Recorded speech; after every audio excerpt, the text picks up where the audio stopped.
এরপরে কি চাই? ভোট চাই? কোনো ভোটের দরকার নাই। আপনারা আমার ভোট দিবেন, আমার মনে হয় আপনাদের সামনে জোর জবরদস্তি করে ভোট আদায় করাও আমার কাজ না। আপনারা আপনাদের মতো স্বাধীন সার্বভৌম চিন্তা করবেন, কাকে দিবেন ঠিক করবেন। আমি আমার কথা বলে গেলাম, বাকিটা আপনারা যারা নেতৃস্থানীয় লোক আছেন আপনারা নিজেরা বুঝবেন। বিবেককে, বিচারকে কাজে লাগাবেন। বিবেক বিচার যদি বলে আমি যা বলেছি এটা সঠিক, তাহলে আমাদের জন্য কাজ করবেন। আর যদি বিবেক বিচার বলে আমি যা বলছি আরেকটা লোক তার চাইতে বেশি সঠিক কথা বলছে, বেশি কাজ করছে, আপনার প্রতি বেশি দয়া মায়া মহব্বত দেখাচ্ছে, আপনি তাকেই সাপোর্ট করবেন, তাতেও আমার কোনো আপত্তি।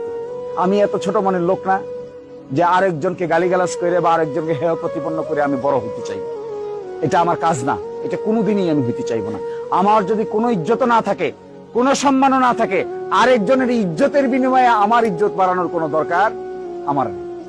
ফলে আমি আপনাকে বলছি, এর চাইতেও ভালো কিছু যদি কোনো প্রার্থী আমাদের এখানে আসতে পারে, এরকম কোন ব্যক্তি যদি আসে যে নাকি আপনাদের সকলকে নিয়ে চলতে চায়, সকলকে নিয়ে কাজ করতে চায়, সকলের সমস্যার সমাধান করতে চায়, সকলকে ভালোভাবে দেখতে চায়, বন্ধু হিসেবে নিতে চায়, আমার চেয়ে ভালো কোনো ব্যক্তি হলে তাকেই আপনারা বেছে নেন।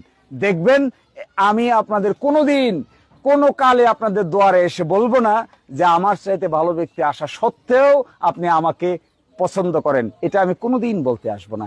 এত স্বার্থপর মানুষ আমরা নই।